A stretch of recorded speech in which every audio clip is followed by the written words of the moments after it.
এই যে দেখেন বিশাল কবরস্থান, অসংখ্য কবর, নানান ডিজাইনের এগুলো সুসজ্জিত করে রাখা হয়েছে। দুটো হচ্ছে মদের বোতল দেখা যাচ্ছে কবরের উপরে। আমাদের দেশে একজন মানুষ মৃত্যুবরণ করলে তার দাফন কাফনে কত খরচ হয়? আমরা সর্বোচ্চ কয়েক হাজারের মধ্যে সীমাবদ্ধ থাকি বা কয়েক হাজার পর্যন্ত খরচটা পৌঁছায়। কিন্তু একজন খ্রিস্টান, ইংল্যান্ডের একজন খ্রিস্টান যখন মারা যায় তার দাফন কাফনে কত খরচ হয় শুনবেন, শুনলে নিশ্চয় আপনারা অবাক হবেন। সেটা শুধু কয়েক হাজার না, কয়েক লক্ষ গিয়ে পৌঁছায় যখন একজন মানুষ মৃত্যুবরণ করে। আমি এখন দাঁড়িয়ে আছি ইংল্যান্ডের একটি খ্রিস্টানদের কবরস্থানে। আমার পেছনে দেখেন অসংখ্য নতুন পুরাতন কবর দেখা যাচ্ছে।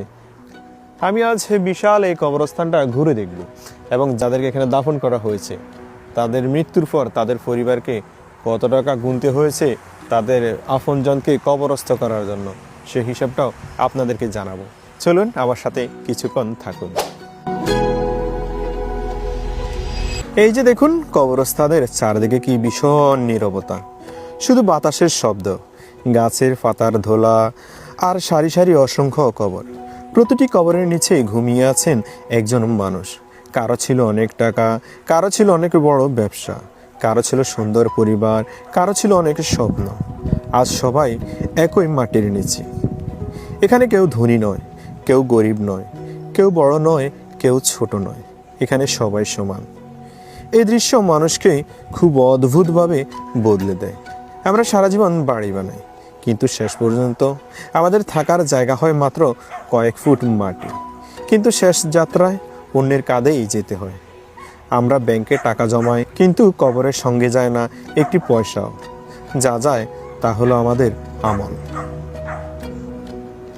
অনেকে মনে করেন মৃত্যুর পর আর কোনো খরচ থাকে না, কিন্তু ইংল্যান্ডের বাস্তবতা একটু ভিন্ন। এখানে একজন মানুষকে দাফন করতেও অনেক অর্থের প্রয়োজন হয়। এদেশে একজন মানুষ মৃত্যুবরণ করলেই কত টাকা খরচ হতে পারে?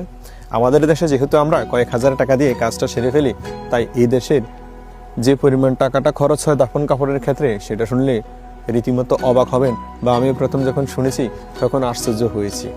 দেখুন আমার পেছনে অসংখ্য কবর, এদিকে হচ্ছে বেশিরভাগ হচ্ছে পুরাতন কবর, আর এদিকে হচ্ছে যে বেশিরভাগই নতুন কবর।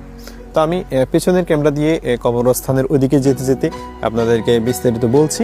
আর কিছু নতুন কবর, পুরাতন কবর, তারা এই দেশের মানুষগুলো কবরগুলো, তাদের আত্মীয় স্বজনের কবরগুলো কীভাবে সুসজ্জিত রাখে, পরিষ্কার রাখে, কবরস্থানটা কীভাবে পরিষ্কার থাকে, সেগুলো আপনাদেরকে আমি দেখাবো। সাধারণত একজন মানুষ যখন